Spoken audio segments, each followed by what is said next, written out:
사랑과 은혜가 풍성하신 주님 감사합니다. 오늘도 이렇게 하나님 말씀으로 하루를 시작하게 하시니 감사합니다. 하나님 말씀에 생명이 있습니다. 우리의 영원한 길이 있습니다. 주님의 형통이 있습니다. 날마다 내 말씀으로 사는 우리의 복된 인생 되게 하여 주옵소서. 감사하고 예수님의 이름으로 기도합니다. 아멘. 예, 할렐루야. 오늘 시 50편 볼 차례입니다. 오늘 읽을 시 50편은요 예언시로 분류가 돼요. 아삽이 하나님 말씀을 전하는 말씀이자 노래예요.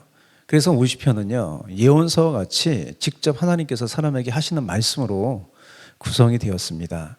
이 아삽은 다윗과 솔로몬 때까지 예배 때 하나님을 찬양한 자로 섬겼던 인물이에요. 또 찬양단을 이끌었던 리더였어요. 아삽의 시가 이것 외에 73회에서 83편까지 11편이 있는데 다 해서 12편인 거죠. 이 50편만 따로 이렇게 떼어져 있어요. 49편이 지혜로운 사람이 누구인지 보았어요. 다음으로 다룰 51편이 다윗의 죄를 다루고 있어요. 그 사이에 50편이 있는데 특별히 재판의 형식을 띠고 있어요. 이것을 보면 시편도 그렇고 성경 66권의 순수와 배열까지 하나님께서 주관하신 거죠. 성령의 감동으로 된 것입니다. 그럼 우리 50편을 함께 읽겠습니다. 전능하신 이 여호와 하나님께서 말씀하사 해 도는 데서부터 지는 때까지 성을 부르셨도다. 온전히 아름다운 시온에서 하나님이 빛을 비추셨도다. 우리 하나님이 오사 잠잠하지 아니하시니 그 앞에는 삼키는 불이 있고 그 사방에는 광풍이 불리로다. 하나님이 자기의 백성을 판결하시려고 위 하늘과 아래 땅에 선포하여 이르시되 나의 성도들은 내 앞으로 모으라. 그들은 제사로 나와 언약한 이들이니라 하시도다. 하늘이 그의 공의를 선포하리니 하나님 그는 심판장이시므로다. 내 백성아 들을지어다. 내가 말하리라. 이스라엘아 내가 내게 증언하리라. 나는 하나님 곧 내 하나님이로다. 나는 내 재물 때문에 너를 책망하지는 아니하리니 내 번제가 항상 내 앞에 있음이로다. 내가 내 집에서 수소나 내 우리에서 숫 염소를 가져가지 아니하리니 이는 삶의 짐승들과 무산의 가축이 다 내 것이며 산의 모든 새들도 내가 하는 것이며 들의 짐승도 내 것이미로다. 내가 가령 줄여도 내게 이르지 아니할 것은 세계와 거기 충만한 것이 내 것이미로다. 내가 수소의 고기를 먹으며 염소의 피를 마시겠느냐? 감사로 하나님께 제사를 드리며 지존하신 이에게 네 소원을 갚으며 환난 날에 나를 부르라. 내가 너를 건지리니 내가 나를 영화롭게 하리로다. 악인에게는 하나님이 이르시되 내가 어찌하여 네 인례를 전하며 내 언약을 내 입에 두느냐? 내가 교훈을 미워하고 내 말을 내 뒤로 던지며 도둑을 본즉 그와 연합하고 내 입을 악하게 내어주고 내 혀로 거짓을 꾸미며 앉아서 내 형제를 공박하며 내 어머니의 아들을 비방하는도다. 내가 이 일을 행하여도 내가 잠잠하였더니 내가 나를 너와 같은 줄로 생각하였도다. 그러나 내가 너를 책망하여 내 죄를 내 눈앞에 낱낱이 드러내리라 하시도다. 하나님을 잊어버린 너희여 이제 이를 생각하라. 그렇지 아니하면 내가 너를 찢으리니 건질 자 없으리라. 감사로 제사를 드리는 자가 나를 영화롭게 하나니 그 행위를 옳게 하는 자에게 내가 하나님의 구원을 보이리라. 아멘.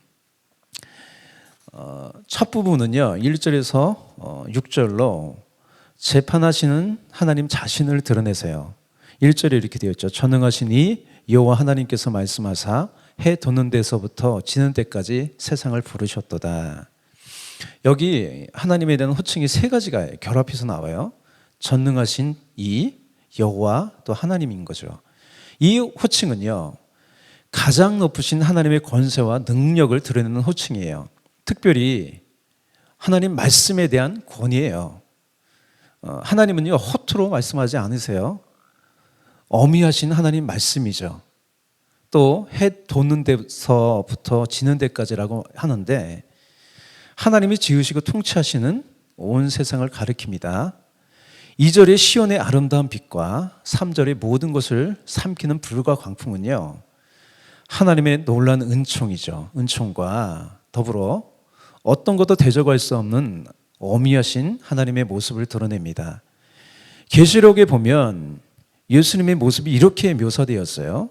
계시록 1장 14절이죠. 그의 머리에 털의 희기가 흰 양털 같고 눈 같으며 그의 눈은 불꽃 같고. 하나님은요 은혜롭고 자비하시지만 두려우신 분이에요.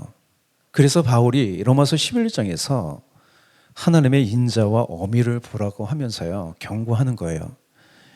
본문 4절에서 6절은 하나님 자신과 언약을 맺은 자신의 소유된 백성을 판결하시려고 일어나시는 거예요. 이에 언약의 백성들을 소환하는 겁니다. 우리 4절부터 6절 함께 읽겠습니다.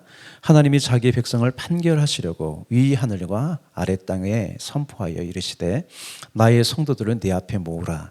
그들은 제사로 나와 언약한 이들이니라 하시도다. 하늘이 그의 공의를 선포하리니 하나님 그는 심판장이시미로다. 두 번째 부분 7절에서 15절은요 제사, 예배에 대한 재판이에요. 이 부분에서 예배의 본질이 무엇인지 보여줘요. 하나님이 이스라엘을 질책하는 이유는요 제사 때 드리는 제물 때문이 아닙니다. 8절입니다. 나는 내 제물 때문에 너를 책망하지는 아니하리니 내 번제가 항상 내 앞에 있음이로다. 사실 하나님은요 제물이 필요하신 분이 아니에요. 예배자들이 가져오는 제물은요 모두 하나님의 소유물이에요. 또 하나님이 사람들이 가져오는 제물을 먹고 피를 마시는 것이 아니죠. 그럼 무엇일까요? 하나님이 원하시는 제사는 무엇일까요? 우리 14절입니다. 감사로 하나님께 제사를 드리며 지존하신 이에게 내 소원을 갚으며. 하나님께 감사를 드린다는 것은 구약시대에 자발적으로 드리는 화목제물과 같이 하나님의 은혜에 감사하는 제물과 예배라는 거예요. 아벨의 제사가 그런 제사였죠. 하나님은 내게 있는 모든 것이 또 지금 내가 누리고 있는 모든 것이 하나님이 주신 선물임을 인정하고요. 감사하기를 원하십니다. 은혜에 대한 감사죠. 또 지존하신 이에게 선을 갚으라고 합니다. 서원은 하나님께 드렸던 다짐과 약속이죠. 그러면 다짐과 서원을 하지 말아야 하나요? 아니에요. 하나님 우리에게 말씀하시고 다짐하게 하시고 서원하게 하세요. 이것은요 하나님의 은혜의 손길이에요. 그 다짐들이 우리를 선한 길로 가게 해줍니다. 하나님이 주신 다짐과 서원이 있다면 여러분 순종하십시오. 그것이 예배이고요. 그 길이 복된 길입니다. 15절에서 하나님께 순종하는 길을 갈 때 어려움을 당하면 나를 부르라고 하세요.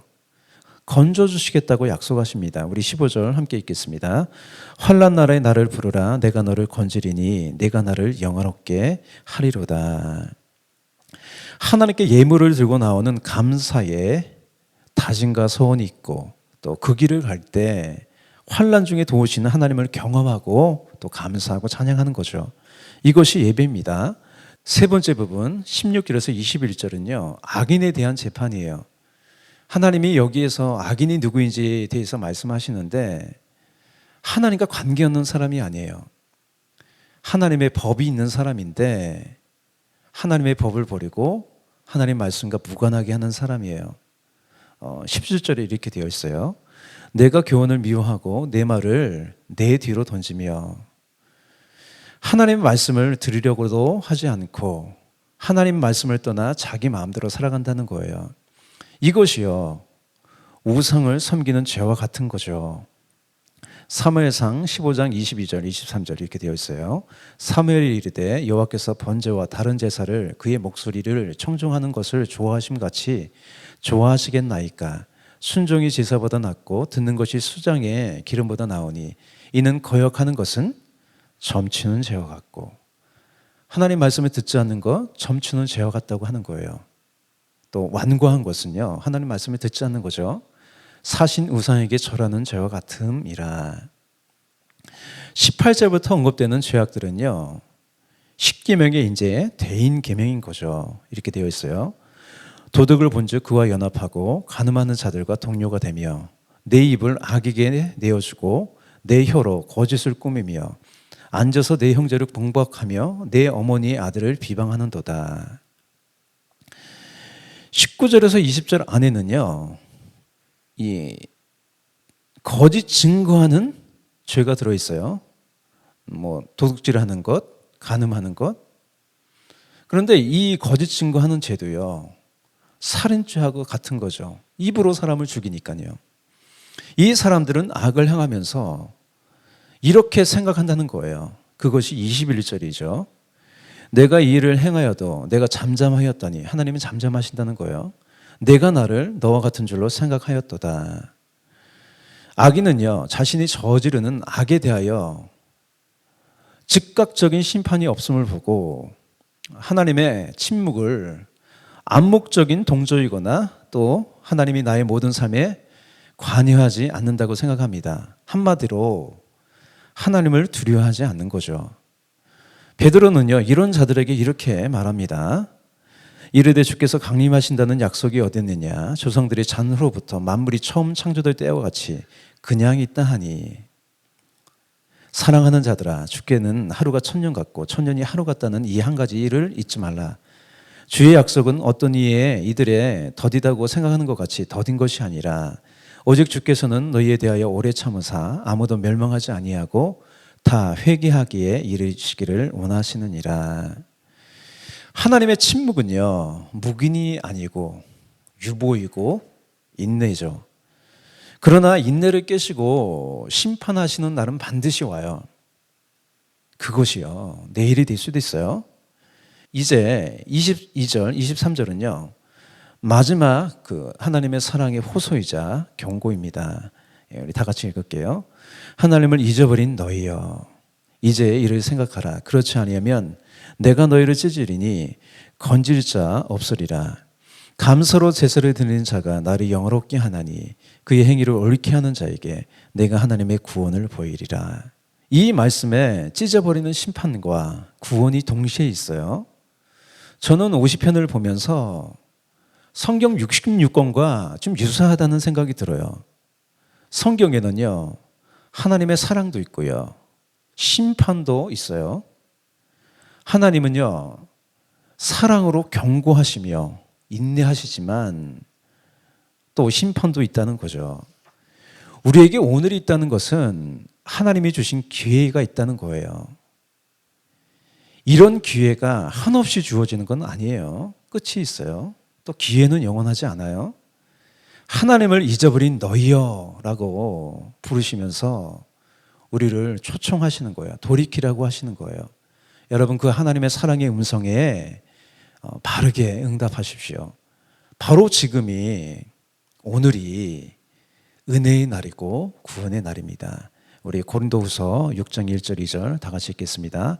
하나님의 은혜를 헛되이 받지 말라. 이르시되 내가 은혜 베풀 때에 너에게 듣고 구원의 날에 너를 도왔다 하셨으니 보라 지금은 은혜 받을 만한 때요 보라 지금은 구원의 날이로라. 지금은 은혜의 때입니다. 예수님은요, 이 땅에 심판자가 아닌 구원자로 오셨어요. 그 은혜의 예수님, 구원의 예수님을요, 날마다 여러분의 삶의 주인으로 영접하여 또 말씀을 듣고요, 순종하여 주님의 선하신 뜻 안에서 사시는 여러분 다 되시기를 축복합니다. 그러면 우리의 모든 날이 은혜와 구원의 날, 감사가 넘치는 하나님을 영화롭게 하는 날이 될 줄 믿습니다. 우리 기도하겠습니다. 하나님, 오늘도 기회를 주셔서 감사합니다. 온전히 주님을 따르는 우리가 되게 하여 주옵소서. 그래서 하나님의 은혜와 구원이 넘쳐 하나님을 영화롭게 하는 인생이 되게 하여 주옵소서. 특별히 환난당하는 모든 성도들 가운데 주님, 하나님의 건지심이 있기 원합니다. 하나님의 구원과 영광을 경험하여 또 하나님을 영화롭게 하는 귀한 인생들 되게 하여 주옵소서.